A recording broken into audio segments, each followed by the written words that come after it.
In the early 19th century, Europe was gripped by a very real fear, the fear of being buried alive.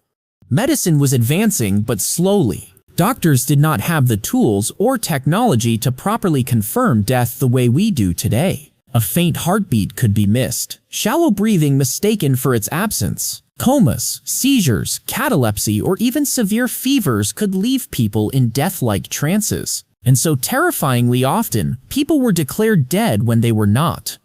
This was not just folklore, this was reality. One of the most chilling cases comes from a small village in Germany, where a man named Matthias Konig was declared dead after falling gravely ill with a fever. His family mourned him, his body was laid out, and soon after, he was lowered into the earth in a wooden coffin. A priest said prayers, villagers paid respects, and the soil was thrown back into the grave. The story might have ended there, but fate had other plans.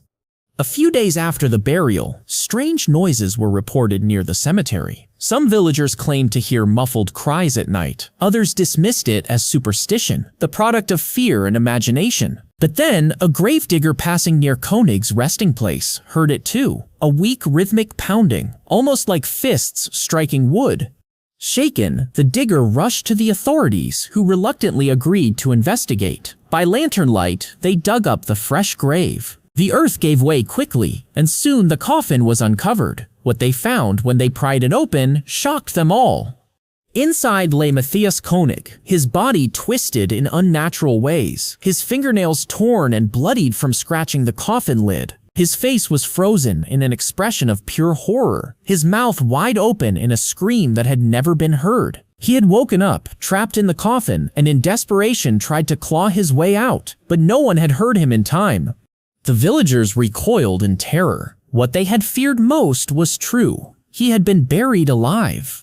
This story was not isolated. In fact, it was one of many similar reports across Europe in the 1700s and 1800s. The phenomenon became so common that it even had a name, tapophobia, the fear of being buried alive. It was one of the greatest terrors of that age, whispered about in taverns and written about in pamphlets. Newspapers carried tales of exhumed bodies found in positions of struggle, coffins discovered with scratch marks, corpses turned over inside their boxes. It is said that George Washington himself was so afraid of premature burial that he instructed his family not to bury him for at least 3 days after his death. Others demanded that their veins be cut open or their hearts pierced with a needle just to make sure. The fear grew so intense that inventors stepped in with solutions. By the mid-19th century, Europe saw the rise of the safety coffin, a bizarre but ingenious device that allowed the dead to signal if they were still alive. Some were fitted with bells connected to strings tied around the corpse's fingers. If the person awoke underground, they could tug the string and ring for help. Others included breathing tubes, glass viewing panels, or flags that could be raised above the grave. The phrase "saved by the bell" is sometimes linked to these devices, though historians debate the accuracy of that connection. Still, the idea captured the imagination and the paranoia of the time. But let's return to Matthias Konig. His tragic fate spread fear across his community and fueled the movement for better safeguards. Villages began delaying burials, insisting that bodies be kept for several days before being interred. Watchmen were assigned to mortuaries to look for signs of movement, and slowly, medicine caught up. The invention of the stethoscope in 1816 by René Laennec gave doctors a way to detect heartbeats that might otherwise have been missed. Konig's case became one of the most cited examples in the growing campaign to prevent premature burials. His story haunted those who heard it, not just because of his death, but because of what it revealed, that countless others might have suffered the same fate without anyone ever knowing.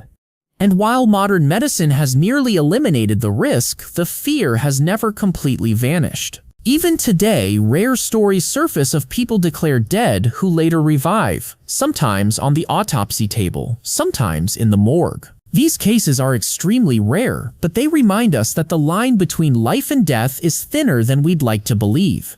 So the next time you hear the phrase "rest in peace," consider for a moment what it must have been like for those who didn't. For Matthias Konig, his final moments were spent not in peace, but in terror, trapped in a coffin, fighting desperately against the grave itself.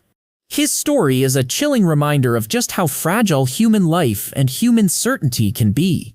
What do you think? Would you have wanted to live in a time when being buried alive was a real possibility? If this story left you stunned, make sure to like this video, share it with someone who loves dark history, and drop a comment below. What's the scariest true story you've ever heard?